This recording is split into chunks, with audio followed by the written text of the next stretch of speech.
was saying, good morning, everyone.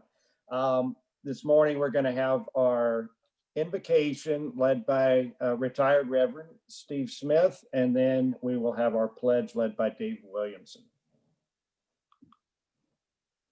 Okay, well, in a pinch, I pulled out my prayer book and looked in the miscellaneous prayers in the back, and there's one for the future of the human race. So I'm going to offer that. Let us pray. O God, our Heavenly Father, you have blessed us and given us dominion over all the earth. Increase our reverence before the mystery of life and give us new insight into your purposes for the human race and new wisdom and determination in making provision for its future in accordance with your will. Amen. Amen.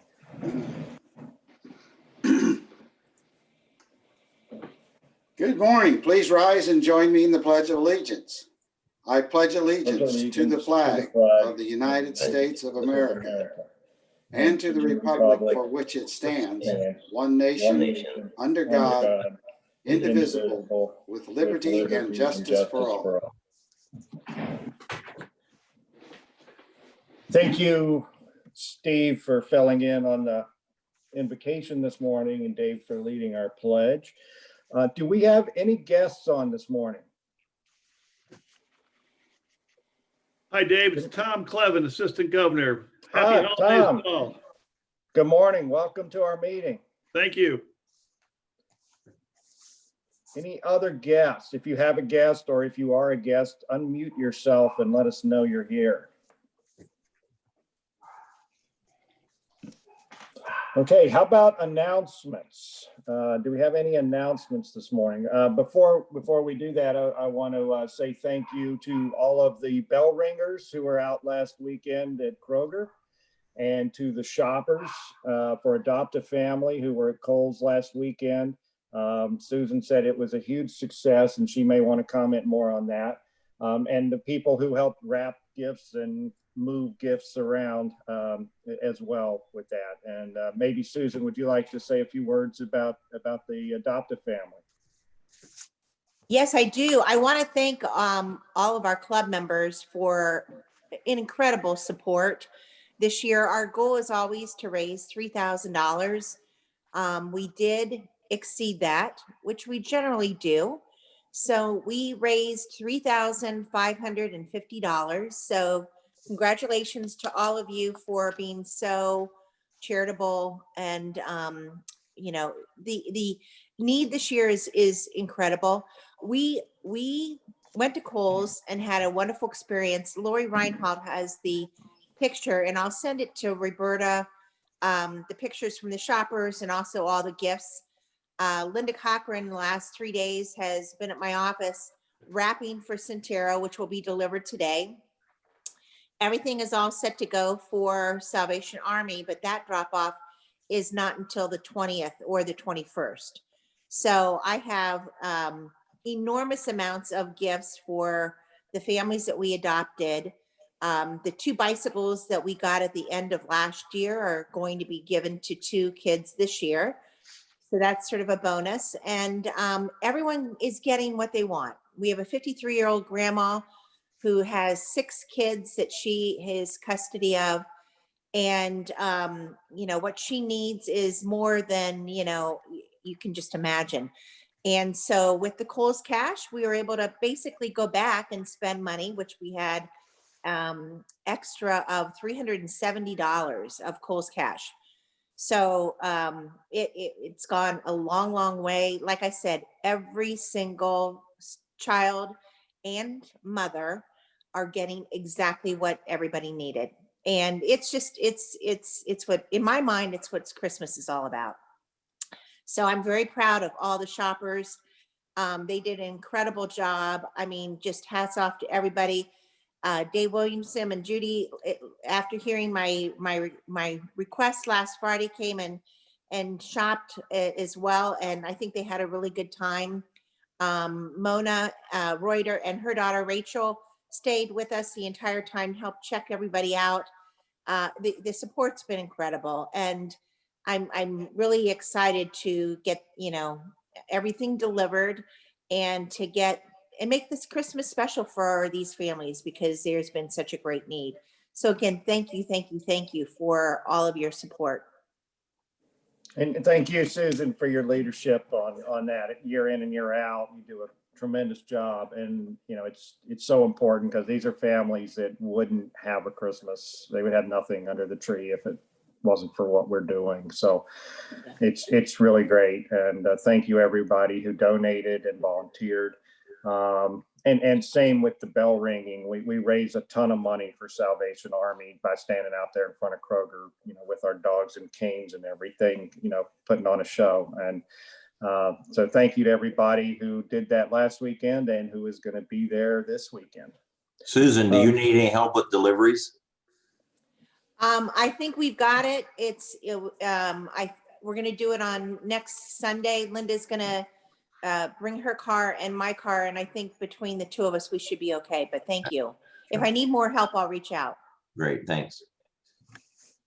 Do we have any other announcements this morning? Dave, I'll jump in here. I just wanted to thank Dwight Seeley and Dave Williamson. Thanks to their efforts, we now have a new district veterans committee, and I think they're going to be co-chairing it. So more to come on that in the future, but anyhow, it's becoming a district-wide effort. So thank you, guys. Thank you. And I'll also congratulate Dwight on his purchase for $100 of our old club computer. It's his now. Wolf sold it to him. Other announcements this morning?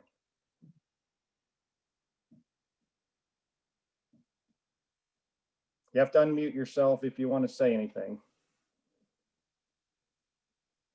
Okay, then if not, then I'm going to call on Tom McGlushan. He wants to share some information about the Rotary Club in Alaska, I believe. Hi.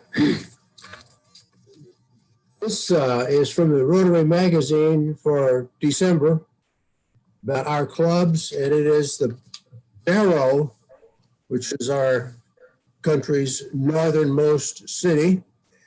Actually, I was not at the club. I was there as a part of what's called the Groves Conference on Marriage and Family. It's a group of family scientists from universities all over the country. And we studied the families in Barrow, Alaska. We've also been to places like Nova Scotia to study the families there, where their fisheries had been depleted reportedly by the Japanese coming over and fishing out the waters. As we studied the Genome Project before it became popular in Washington, D.C. and the National Institute of Health. So anyway, we were there studying the families in Alaska. We were there for about a week and a half. This was in 2001. I had not realized it was so far back, but we were there for about a week and a half. The first part of it was at the University of Alaska in Fairbanks. Then we spent some days in Barrow, and then ended up in Anchorage studying the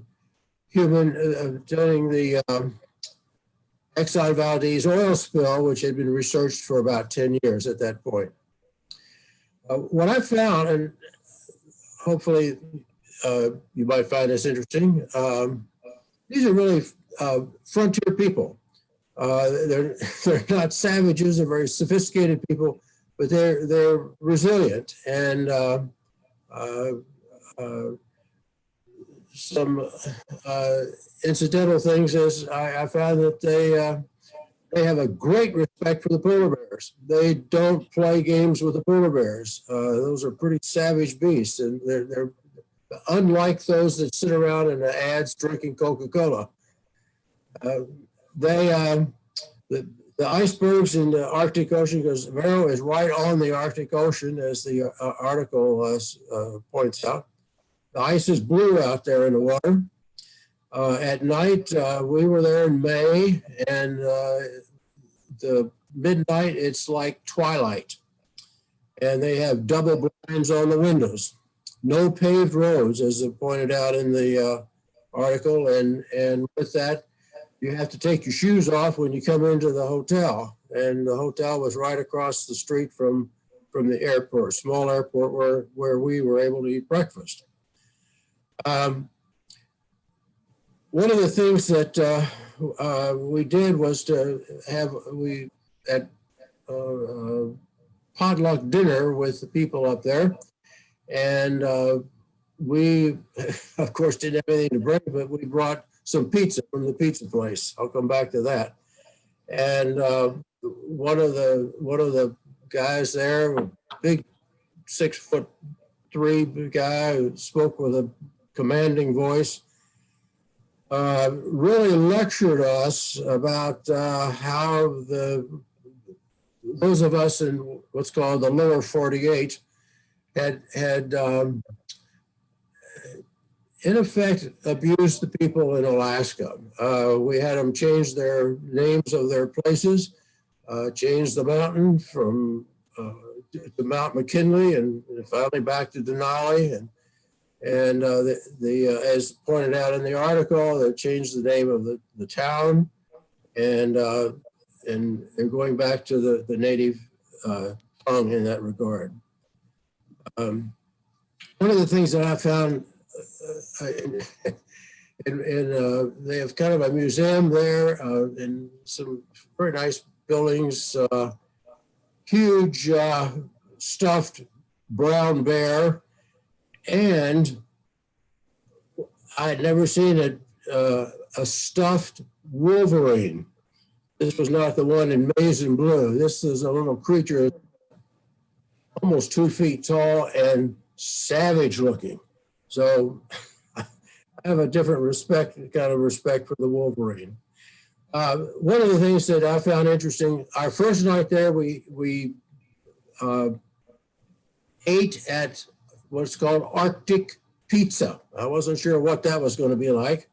And we did not have whale blubber on the pizza. However, at our potluck dinner, I did have a little piece of whale blubber on a toothpick. And it was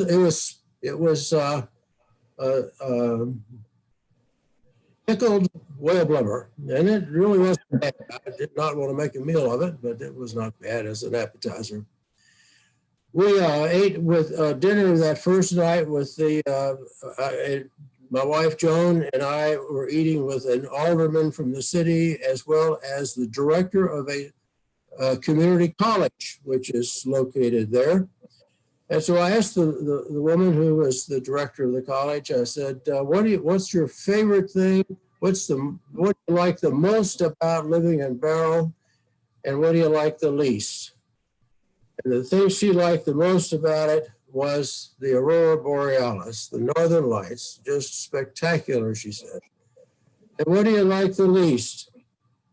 There's no Nordstroms, she said. And there was clearly no Nordstroms. We travel around different places in the world. We're not spectacular tourists, but one of the things that I found is that people in these different countries have a different language. They have different ways of going about things, but we are, in fact, far more alike than we are different. We smile about the same things. We laugh about our smiles and our tears, our laughter are all very much the same. And now in our country, it's time to recognize those similarities among each other. That's my report on Barrow, Alaska. Thank you, Tom. Thanks for your story and for your message at the end. I think that's very important. We are all human and share that. Okay, real quick, I just want to, while everyone's on, because I know we have some people that may drop off early, please, everyone try to be here for our meeting next week on the 18th. It will be our last meeting of the year. and we're gonna have a very special presentation of the Dave Holliday Faith Williams Award. This will be the third recipient of this award for our club, and we want to have as many people here as we can to celebrate that. And I'd like to call on Calvin to introduce our speaker for today. Excellent. Unmute yourself, Calvin. David, I'll take that role today. We'll do the introduction. Yeah. Paige. Well, first, I'd like to welcome back Jensen Hykes. Jensen has joined our club meeting a couple of times here in the last probably 12 to 18 months. I'm hopeful many of you had a chance to meet her. Her role is with Scouting and the Boy Scouts of America. She is a senior district executive. Fascinating background, and I'm so looking forward to her comments today. She's grown up in a family of Scouting, brothers in Scouting, father in Scouting, as you'll hear. She was in Girl Scouts and earned the Eagle Award, Gold Award in Girl Scouts. I don't know if that's analogous, Jensen, to an Eagle Scout.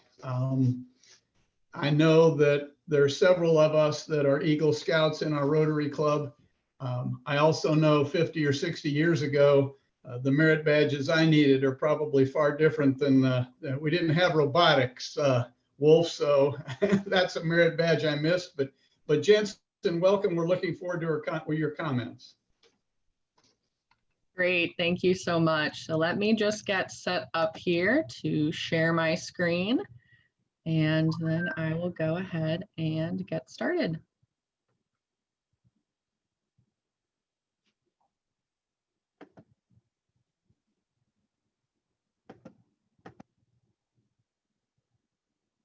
Okay, can everyone see that?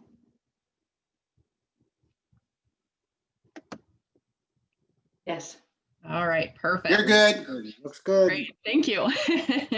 Well, good morning, everyone, and thank you for having me. As Paige said, my name is Jensen Hykes, and I'm the local representative for the Boy Scouts of America. Today, I'm here to talk a little bit about just what Scouting is, how Scouting is enduring during this crazy year, and what you can do to help support the youth in our programs. So the first thing that we're going to do is we're going to try a little exercise, and either you can do this on Zoom or you can physically just raise your hand. But I'm going to ask a few questions, and if the answer to any of those questions is affirmative, go ahead and raise your hand. So question number one, who here has ever been involved in Scouting? Whether it was Boy Scouts or Girl Scouts, I'll give you credit for both, but if you've been a Scout, if you've been a leader, go ahead and stick your hand up. Awesome, it looks like there's a great number of you. Thank you so much. Question number two, who here has ever known a Scout? Again, whether it was a Scout or an adult leader, could have been a relative, a friend, maybe a neighbor, but if you've ever known anybody who's been involved in Scouting. Okay, great, looks like even more of you.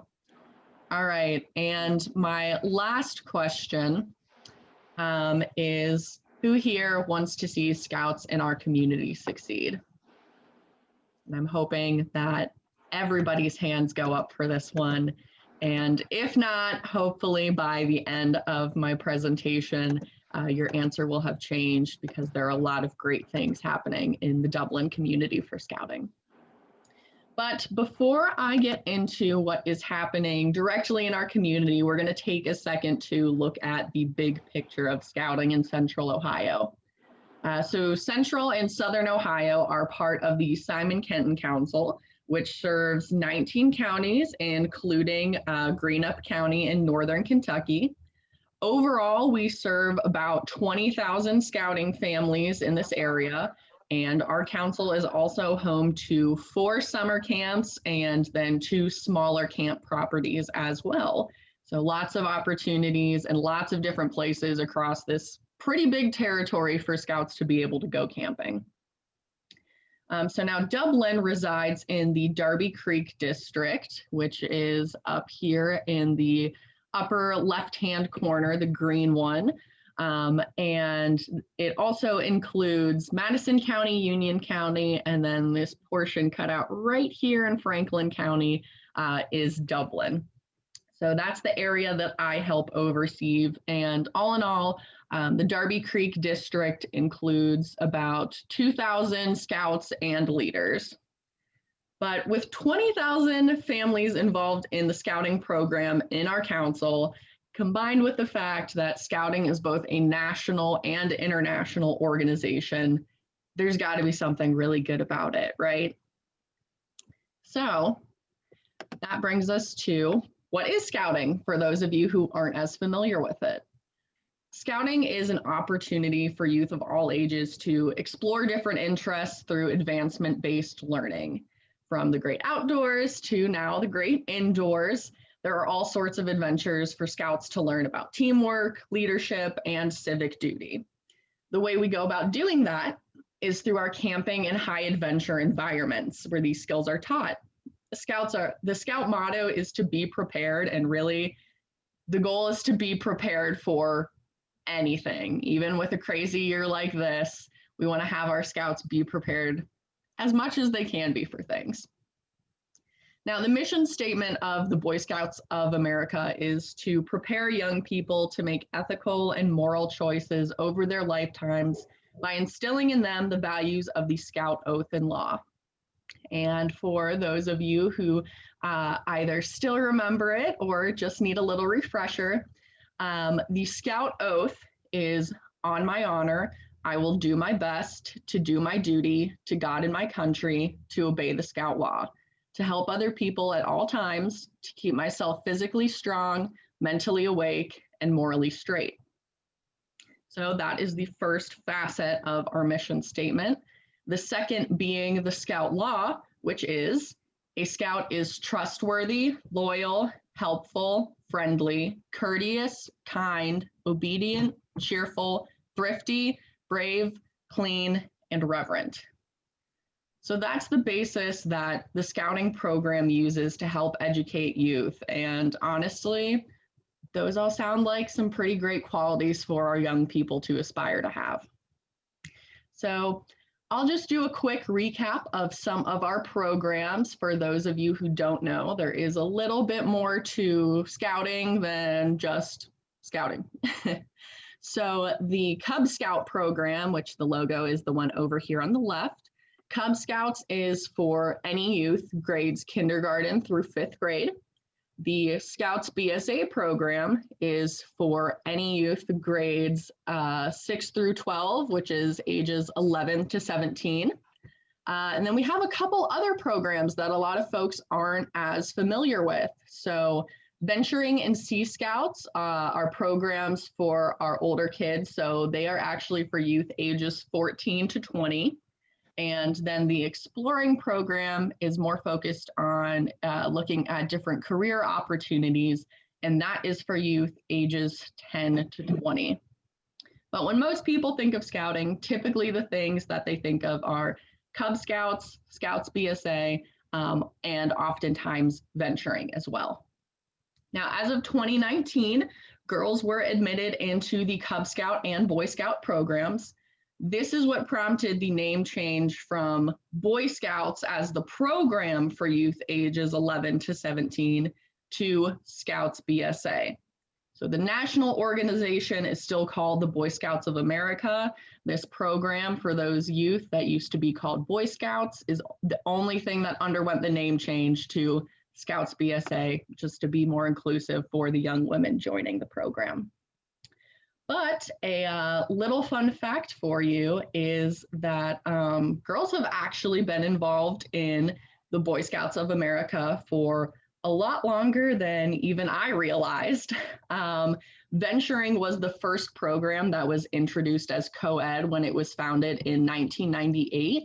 But the history of women in scouting actually goes back a lot further than that. Exploring, when it first started, had some special interest groups that allowed women into the program starting as early as 1969.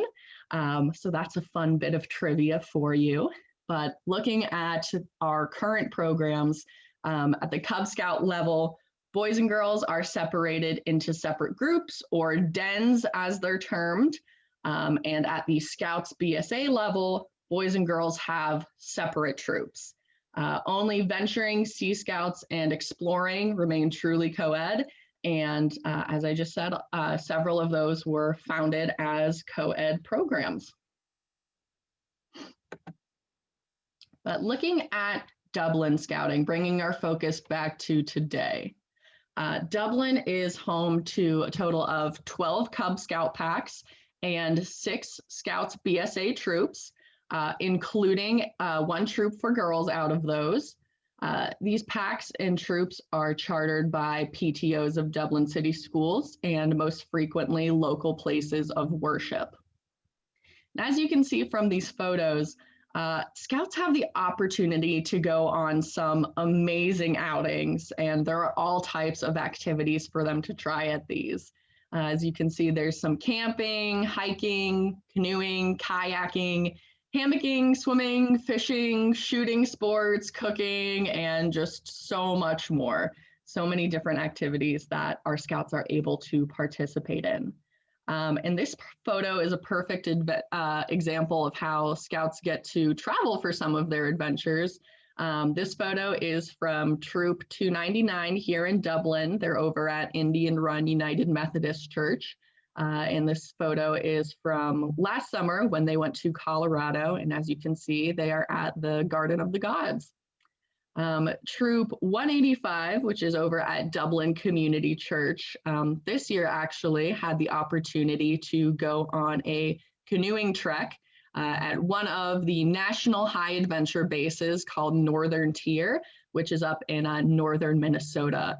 And it sounds like they had quite a time there. I know they'd be happy to share some stories about canoes accidentally getting flipped, as that often does happen when you're canoeing up to, I think they did a total of 100 miles. But last year, some Scouts even had the opportunity to attend the World Jamboree, which North America hosted. It was held over at the Summit Bechtel Reserve High Adventure Base in West Virginia. And the Scouts got to enjoy the amazing facilities that are there. That camp offers just about every outdoor activity that you could think of, and then some. And of course, they got to meet Scouts from across the globe, which is really incredible. And so as you can see from these types of events, large family-oriented gatherings are a huge part of Scouting, which then begs the question, how has Scouting happened in 2020 amid a pandemic? Well, like a lot of folks, we first started off doing socially distant meetings. And you can see pictured here, we have some outdoor advancement ceremonies that happened this year. Scouts masked up, Scouts outside. We had to really get creative with some of the different things that we were doing. But then once anything in person was out of the question, Scouting went online. Meetings for both Scouts and leaders started happening via video chat, and I, much like many others this year, had to learn how to use Zoom very, very quickly. But the Simon Kenton Council provided a virtual merit badge college for our older Scouts, which allowed them to keep working on their merit badges safely. As a council, we made the call that in-person summer camps were too much of a risk because we want our youth and our adults to be Scouting safely no matter what they're doing. So instead, we offered at-home campouts, virtual summer camp, and day camp in a box for our Scouts to participate in. And while these alternative programs did serve their purpose, Scouting at home felt different, even challenging for a lot of our scouts who miss their friends and were already trying to cope with school shifting online too. Of course, in dealing with youth, it is the duty of leaders to make sure that youth are safe, not just from a virus, but in their own homes and, of course, in their own minds. Which brought the Simon Kenton Council to focusing on some mental health awareness this year. Not just for our youth, but for our leaders as well. We did a promotion of hotline numbers to text or call that have been made available to scouts and leaders in both physical and digital formats. Additionally, on a local level, mental health awareness is becoming a staple of our adult leader training as well. We did a training earlier this year partnering with the Union County Board of Mental Health. And a lot of our leaders were very happy to see that, so receptive of it. And obviously it's become more important now, more than ever. So despite the chaos of 2020, Scouts did keep on scouting. And if you remember from the Scout Oath, it is a Scout's duty to help other people at all times. I'm very happy to say that is exactly what our Scouts did from the very start of the pandemic. Scouts took community service to a new level, hosting food drives, collecting essential supplies for shelters, and even 3D printing ear savers for frontline workers. It's been truly incredible to see the creativity and the generosity that Scouts have put into scouting during a time where everyone is struggling. And it's not just my experiences that reflect that. In a study that was done by Tufts University, youth who are involved in scouting say that the most important thing to them is helping other people. Whereas in this study, youth who were not involved in scouting said that winning was what was most important to them. That being said, scouting has proven to make a positive difference in the lives of so many youth. Scouts have learned skills that improve their lives, and they want to use those skills to help other people. But right now, our Scouts do need your help.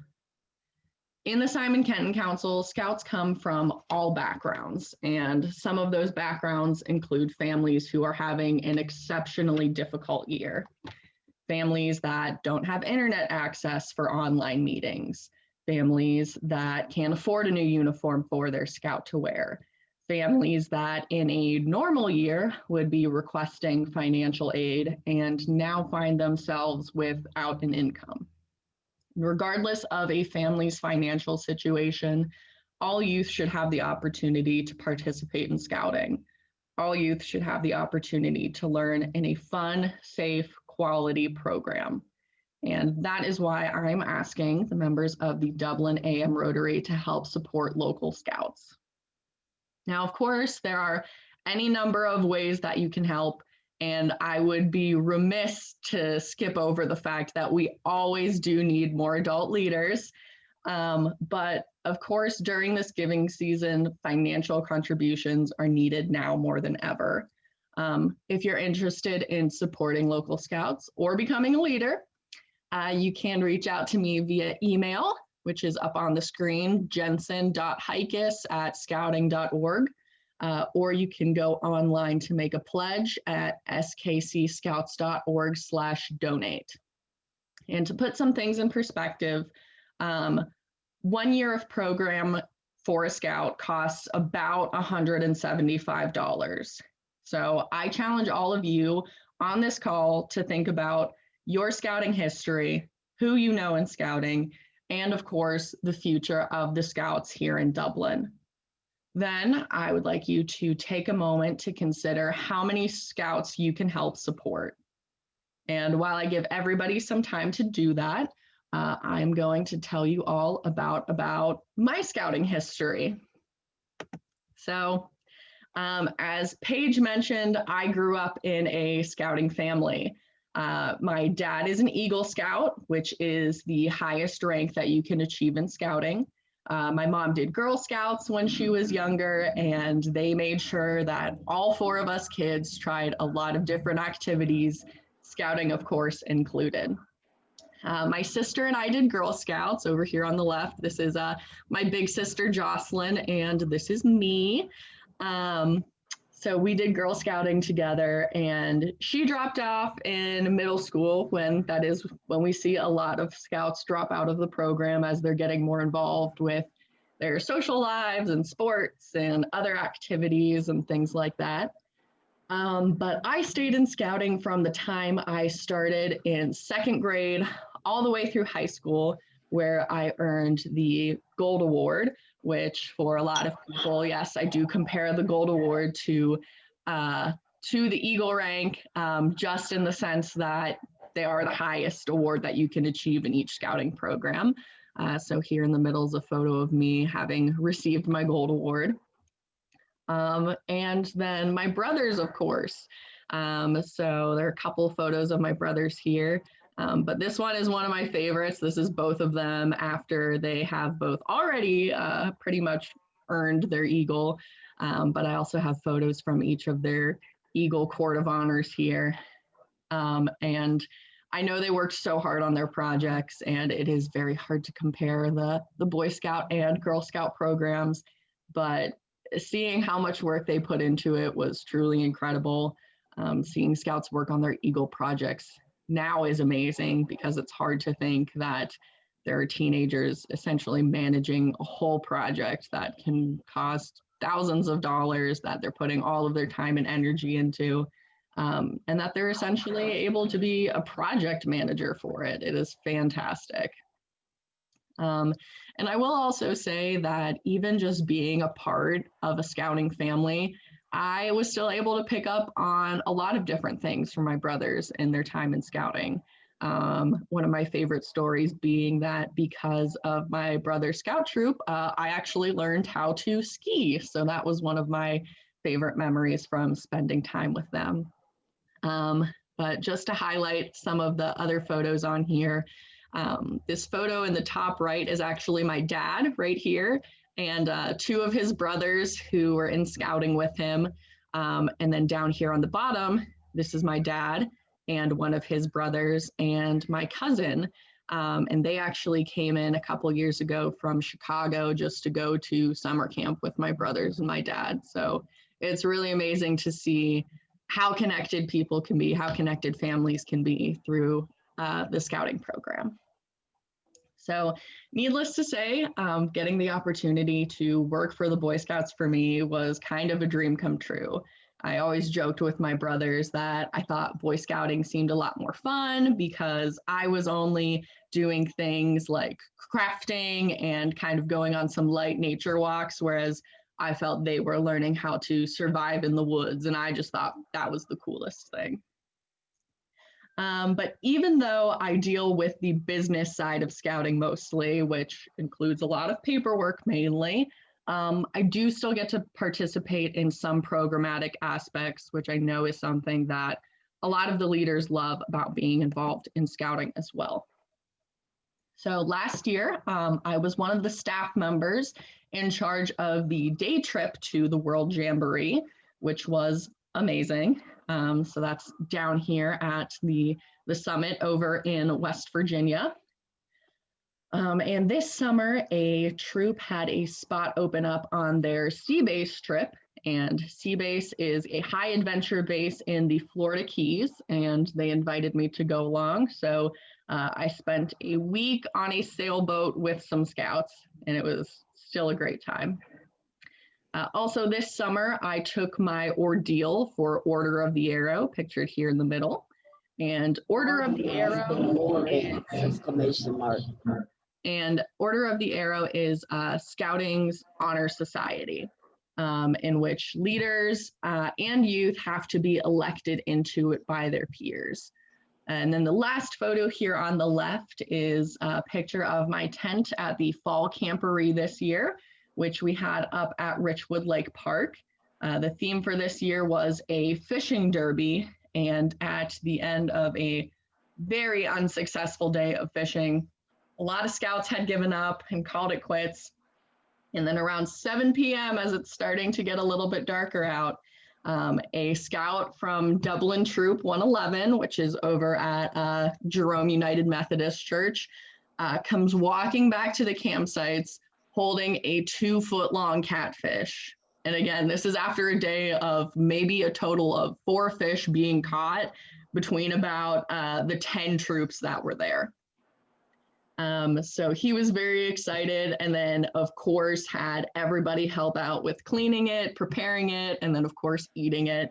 And all of the scouts were so thrilled to participate. The energy level went from I'm ready to go to bed early to I'm so excited that we have this fish, and they were cooking it till well after dark.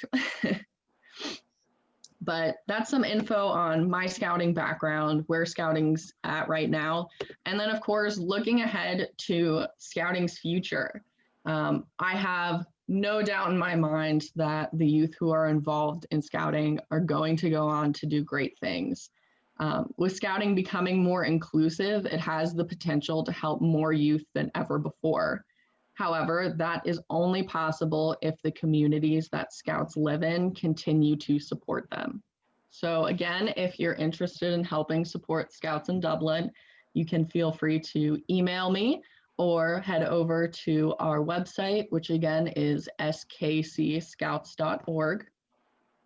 And again, I just wanted to say thank you so much for having me today.